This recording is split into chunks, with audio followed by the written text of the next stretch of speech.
Hi, my name is Brian. I'm with Sea Dog Game Studios. I'm the designer and lead sculptor for Sailpower.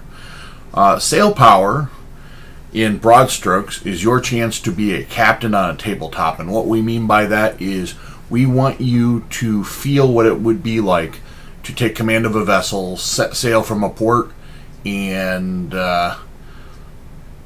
basically find adventure or glory or whatever you find out there. And in the real world, the age of sail, that could be a really dangerous thing, or it could be really profitable. It could be either.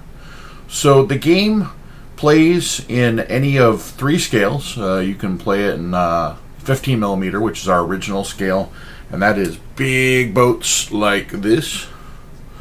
This is a hand-sculpted model from a few years back. You can play it in 6 millimeter. This is a 3D printed 6 millimeter model. And that's perfect if you have like a dorm or an apartment and you just don't have a game club worth of space to play in. And then if you're one of these people that just have loads of old 28 millimeter ships, you can even play it in 28 millimeter. The game is designed to be played in an open world way. It's a rule system. What we mean by that is it can be whatever you want it to be. If you want to have a beer and pretzels sea battle game where you just beat up your buddy and sail about, and that's all you want to do, that's cool. If you want to have ports on your board with taverns and merchanters going from port to port, and islands with shipwrecks and treasure, and you want to live the life of Captain Blood on the tabletop, or a hornblower on the tabletop, we can do that as well.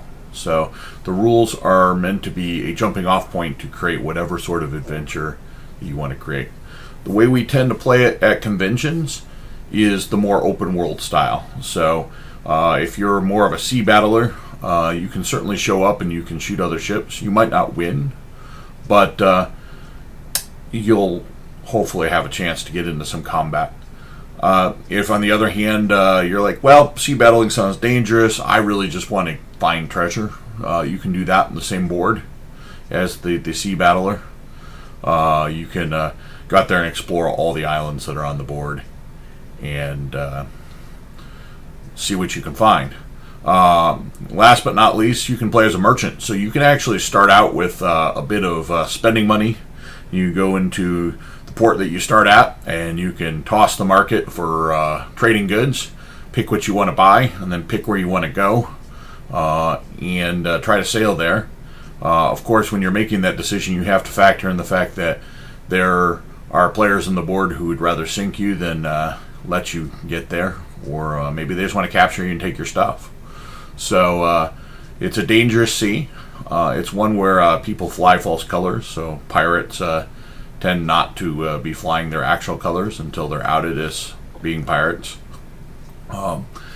It's designed to feel very much, if you remember the old video games like Sid Meier's Pirates, or even the newer Assassin's Creed game where you were playing as a pirate, we wanted you to have the option of a lot of different things on the game board.